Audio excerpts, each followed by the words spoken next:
Hi buddies, అందరూ ఎలా ఉన్నారు? ఇంట్లోనే ఐస్ క్రీమ్ చేసుకోవడం చాలా పెద్ద ప్రాసెస్ అనుకునే వాళ్ళ కోసం సింపుల్గా ఈ ప్రాసెస్ మీకోసం.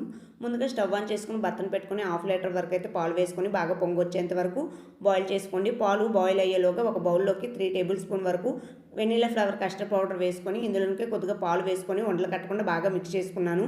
ఇప్పుడు దీన్ని పాల్లోకి యాడ్ చేసుకొని మధ్య మధ్యలో కలుపుకోవాలి. అలానే టేస్ట్కి సరిపడా షుగర్ కూడా వేసుకొని బాగా మిక్స్ చేసుకోవాలి. మధ్య మధ్యలో అడుగంటకుండా బాగా మనకు కావాల్సిన కన్సిస్టెన్సీ వచ్చేంత వరకు కూడా కలుపుకోవాలి. ఇప్పుడు స్టవ్ ఆఫ్ చేసుకొని చల్లార్చుకోవాలి. స్టవ్ ఆన్ చేసుకుని వేరే ప్యాన్ పెట్టుకొని దీనిలో కొద్దిగా షుగర్ వేసుకొని వాటర్ యాడ్ చేయకుండా షుగర్ బాగా మెల్ట్ అయ్యేంత వరకు బాగా కుక్ చేసుకోవాలి. స్టవ్ ఆఫ్ చేసుకొని దీన్ని ప్లేట్లోనికి అయితే వేడిగా ఉండేటప్పుడే షిఫ్ట్ చేసుకుంటున్నాను. ఇది చల్లారిన తర్వాత గట్టిగా పెంక్ లాగా అయితే అవుతుంది. దీన్ని దంచుకుని మెత్తగా పౌడర్ లాగా అయితే చేసుకోవాలి. ఇప్పుడు బాయిల్ చేసిన పాలు అనేవి చల్లారిపోయాయి. దీన్ని మిక్సీ జార్లో షిఫ్ట్ చేసి ఉన్నాను. బాగా మిక్సీ చేసుకుంటున్నాను.